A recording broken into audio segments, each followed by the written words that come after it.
Everyone, good morning, আসসালামু আলাইকুম। কেমন আছো সবাই? আশা করি তোমরা সকলে অনেক ভালো আছো। আমিও আলহামদুলিল্লাহ বেশ ভালো আছি। আমি তারা লাইফস্টাইল ডেইলি ব্লগে আবারও চলে আসলাম আর একটা নতুন ব্লগ নিয়ে। আশা করি আজকের ব্লগটা তোমাদের অনেক ভালো লাগবে, তবে কিন্তু একদম শেষ থেকে শুরু পর্যন্ত সাথে থাকতে হবে। সকালবেলা ঘুম থেকে উঠে এখানে 2 গ্লাস লেবু জল করে নিয়েছি। আর এই মধুটা যে আমি দিয়েছি না, এটা কিন্তু পিওর খাঁটি মধু, যেটা আমাদের এখানে মানে ওই ভাঙে মধুর যে মৌচাকটা হয় ওটা ভেঙেছিল, ওটা থেকেই মনে হয় মধু বিক্রি করছিল, সেখান থেকে নিয়েছিলাম। তো সেই জন্য পুরো পানির কালারটা না একটু আলাদা লাগে। আর মধুটা পুরোটাই পিওর, তো তার কালারটা পুরো একটু মানে কালচে কালচে টাইপের কালারটা। আর নর্মালি যেসব মধুগুলো হয় আমরা ওই ডিমার্ট থেকে যেগুলো নিই, ডাবরের মধু, তো ওগুলো কিন্তু এতটাও কালার হয় না, এতেও কিন্তু ততটা টেস্টি লাগে না। এই মধুটা কিন্তু খুবই ভালো। আর আমি একদম 3 কিলো নিয়ে স্টোর করে রেখেছি। আর এখন কিন্তু আমি ব্রাশ ট্রাশ করে নিলাম আর দুজনে 2 গ্লাস পানি খেয়ে নিয়েছি, রাজাকেও দিলাম। আমার প্রত্যেক দিনের ভিডিও কিন্তু আমি এইভাবে স্টার্ট করি, তোমরা হয়তো দেখেছো, কারণ আমি একটার পর একটা স্টেপ বাই স্টেপ কাজগুলো করি। আমি যেটা করি সেটাই তোমাদের সাথে শেয়ার করি। তো আমি একদম সকালবেলা রুটিনটা ঠিকঠাক রাখি, কারণ সকাল থেকে ওঠার কাছে তেমন কোনো কাজ থাকে না। তেমন বলতে কি, এই যে আমার যেমন সকালবেলা ব্রাশ ট্রাশ করি, নাস্তা খাওয়া, নাস্তার পরেই সংসারের কাজগুলো চালু করি। তো উঠেই না আমি আর ওই যে অন্য কোনো কাজ দিয়ে স্টার্ট করব সেটা আমি পারি না। কারণ তোমরা যারা ব্লগটা রোজ দেখে থাকো তারা হয়তো বুঝতে পারবে, কারণ আমার ডেইলি রুটিনটা একই রকম থাকে প্রায়। আর আমি চেষ্টা করি আমি ডেইলি যেটা করি সেটাই তোমাদের সাথে শেয়ার করব, জন্য আমার সব ধরনের ব্লগগুলোই দেখবে ফার্স্টের কাজগুলো একই রকম থাকে। যাক, এখন কিন্তু সকালে ব্রেকফাস্টটা করে নিয়েছি। আজকে এগ বয়েল করেছিলাম, সাথে মুসলি আর দুধ নিয়ে নিয়েছিলাম। যে দুধ মুসলিটা খেতে কিন্তু আমার দারুণ লাগে, সাথে ওটসের আমি একটা ফ্রুট মানে মিক্স করি, সেটাও ভালো লাগে। সকালবেলার ব্রেকফাস্টটা এখন আর রুটি করাটা হয় না। যখন থেকে আমার শরীরটা খারাপ হয়েছিল তখন থেকে সকালে আটা মাখিয়ে রুটি করতে সত্যি বলতে আমার খুবই বিরক্ত লাগে। আর আজকে তো দিদিরা নেই, দিদি শেষদির বাড়িতে গিয়েছে, আর এই জন্য নাস্তাটার মুসলিই খেয়ে নিয়েছি। নাহলে দিদিরা যখন থাকে তখন কিন্তু চাটা করতে হয়, তো আজকে চাটা আর হয়নি। তো এই যে এখন কিন্তু আমি বেডরুমে চলে আসলাম। বেডরুমটা ভালো করে আগে পরিষ্কার ঝাড়ু করে রেখে দিচ্ছি।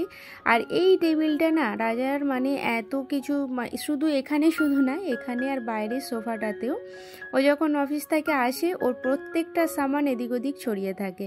ওই ল্যাপটপে একটু ভেতরে বসে কাজ করে, যখন পার্সোনাল কিছু কাজ থাকে, এই ঘরে একটা মানে পার্সোনাল ল্যাপটপ আছে, সেটাতে কাজ করলে চার্জার টার্জার এটা ওটা না ছড়িয়ে যেতে এদিক ওদিক পড়ে থাকে। সকালবেলা যখন উঠে চারিদিকটা দেখি টেনশন তো একবার এসেই যায়, যে ভালো লাগে না। সত্যি বলতে রোজ না গোছানো গুছিনি একদমই ভালো লাগে না, কিন্তু না গোছালেও না একটা মানে আদত হয়ে গেছে বলতে পারো। আর রোজ যদি এই অভ্যাসগুলো থাকে দেখবে তাহলে কিন্তু কাজ করতে অতটাও আর কষ্ট হবে না। তবে হ্যাঁ, এই অভ্যাসগুলো থাকা কিন্তু খুবই ভালো। আর আমি রাজাকেও সবসময় বলি নিজের মধ্যেও একটু অভ্যাস চেঞ্জ করো, কারণ এই যেসব জিনিসগুলো ও ইউজ করে যেখান থেকে নেয় সেখানে যদি রেখে দেয় তাহলে দেখবে গোছানো গুছিনিও থাকে আর অতটা পেরেশানিও হতে হয় না। এই যে ওয়ার্ড্রপের মানে আমার এটা আছে, এর গেটগুলো না একটু হাত লাগলেই শুধু খুলে চলে আসছে। তো আমি ঠিকঠাকভাবেই রেখেছি, একটু খুলে গিয়েছিল সেই জন্য ভালো করে খুলে আবার ওটাকে সেট করলাম। তো আমার তো খুবই ভালো লাগে ওটা। আর তোমরা কিন্তু আমি আগের ভ্লগেও বলেছি, আজকে যারা দেখবে তাদেরও বলে দিলাম, আমার কাছ থেকে এটা লিঙ্ক চেয়েছিলে, কিন্তু আমি লিঙ্ক কেন জানি না, আমি মিশো থেকে এটা নিয়েছিলাম, কিন্তু লিঙ্ক কেন শেয়ার হচ্ছে না আমি জানি না, কারণ লিঙ্কের কিছু দেওয়াই নেই ওখানে, সেই জন্য আমি তোমাদের সাথে শেয়ার করতে পারলাম না। বাট যারা নিতে চাও এটা মিশোতে গেলে ওই 5 ডোর 6 ডোর ওয়ার্ড্রপ, প্লাস্টিক ওয়ার্ড্রপ বললে কিন্তু ওখানে মানে চলে আসবে সব রকমের ফটোগুলো। তো যাই হোক, এখন কিন্তু আমার ঘরটা ঝাড়ু ভালো করে দিয়ে দিয়েছি। আর সকালবেলা কিন্তু আমার ঘর বাড়ি যদি না আগে পরিষ্কার করা হয় তাহলে কিন্তু কোনো কাজেই আর মুড লাগে না।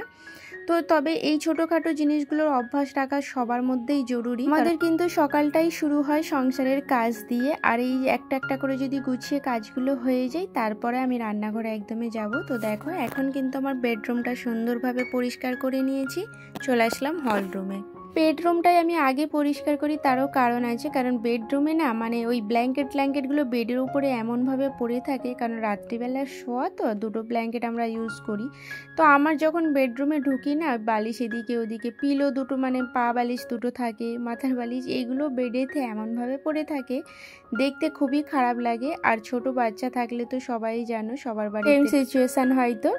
তো যাই হোক, বাইরে একটু একটু বৃষ্টি হচ্ছিল, সেই কারণে আমি ভেতরে কালকে রাত্রিতে কাপড়গুলো র্যাকে মেলে দিয়েছিলাম, তো এখন তুলে নিয়েছি, ওগুলো শুকিয়ে গেছে, তবে গোছাবো একদম ভাবছি রাত্রিবেলা। তার আগে আমার যে ইনডোর প্ল্যান্টগুলো আছে এতে একটু পানি দিয়ে দিয়েছি, এতে একদিন ছাড়াই এখন দিচ্ছি। তবে কিন্তু ওপরের যে গাছটা আছে ওটাতে রোজ পানি দিতে হয়, ও মানে ওর গোড়াতে, না হলে কিন্তু গাছটা মানে ঝলসে যায়। আর ওটা এতটাই মানে গাছটা অন্যরকম, যেই পানি দেবো না সঙ্গে সঙ্গে তরতাজা হয়ে উঠে যায়, দেখতে কিন্তু বেশ ভালো লাগে। আমি আমার প্রত্যেক দিন ডেইলি রুটিনে দেখবে আমার ঘর বাড়িটাই বেশি পরিষ্কার করি। এই অভ্যাসগুলো আগেও বলেছি, যদি থাকে দেখবে ঘর বাড়িটা তুমি সবসময় পরিষ্কারও করে রাখতে পারবে, আর সব থেকে বড় কথা নিজের চোখে কিন্তু দেখতেও ভালো লাগবে। তো এই যে আমি এখন কিন্তু টেবিলটা পরিষ্কার করে নিচ্ছি, আর এটা আমি কলিন দিয়েই করলাম, তবে যে একদম ডিপ ক্লিন করলাম না।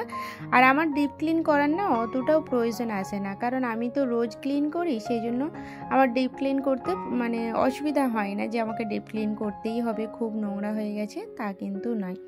দিদিরা ছিল বলে এই সোফা কাম বেডটা বেছানো ছিল, আজকে তো দিদিরা নেই, সেই জন্য এটাকে এখন গুড়িয়ে রাখছি। আর ওই যে পেছন দিকে মানে কর্নারে ব্যাগগুলো আছে, ওই দিদিরই ব্যাগ রাখা রয়েছে, ব্যাগগুলো না আর বেডরুমে রাখার জায়গা নেই, তো সেই জন্যই এর ওপরেই তুলে রেখেছি।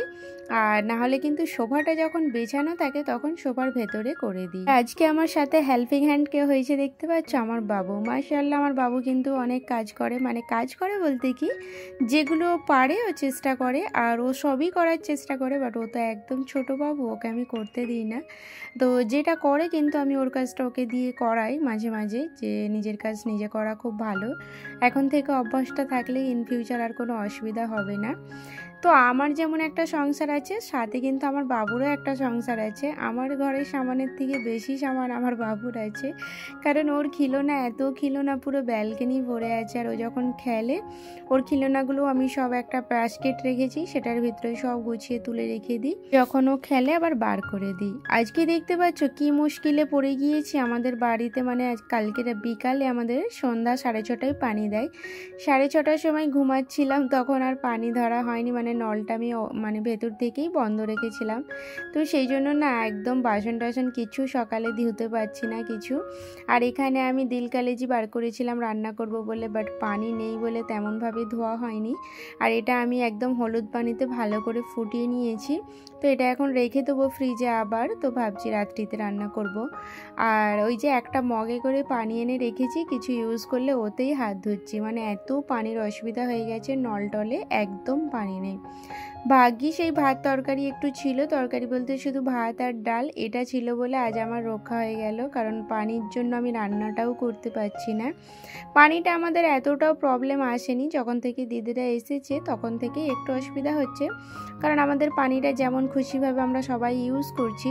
আর কালকে রাত্রিতে যদি ভরা হয়ে যেত তাহলে কিন্তু এই প্রবলেমটা হতো না। অ্যাকচুয়ালি আমাদের যখন পানি ছাড়ে তখন ভেতরে একটা সুইচ আছে, ওটা চালু করতে হয়, বাট ওটাই কালকে বন্ধ রয়ে গেছিলো বলে পানিটা একটুও ভরতে পারিনি। যা পানি দিয়েছিল কিন্তু পরশু দিনের পানিটাতেই চলছে, এখন চলছে বলবো না, আটকে গেছে আর চলছে না। পাশের রুম থেকে 2টো ড্রাম নিয়েছি, তাতেই কিন্তু ওয়াশরুম বাগেরা যেতে হচ্ছে।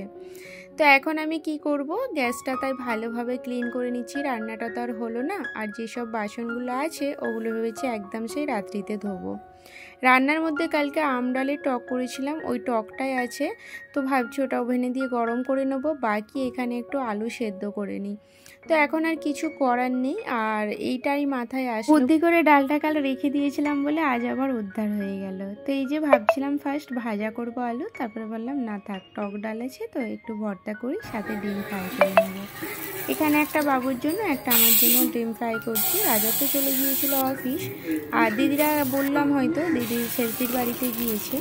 আমার শরীরটা যেহেতু ভালো ছিল, যখন থেকে আমার দিদি এসেছে তখন থেকে আমার কাছেই আছে, সেই জন্য বললাম যাও 2 দিন ঘুরে আসো। তো যাই, এখন এই যে আমি কিন্তু খাওয়া দাওয়া করে নেবো। তাহলে চলো ভিডিওটা আজকের মতো এখানে শেষ করলাম, আর পুরো ভিডিওটা কেমন লাগলো অবশ্যই জানিও। টাটা।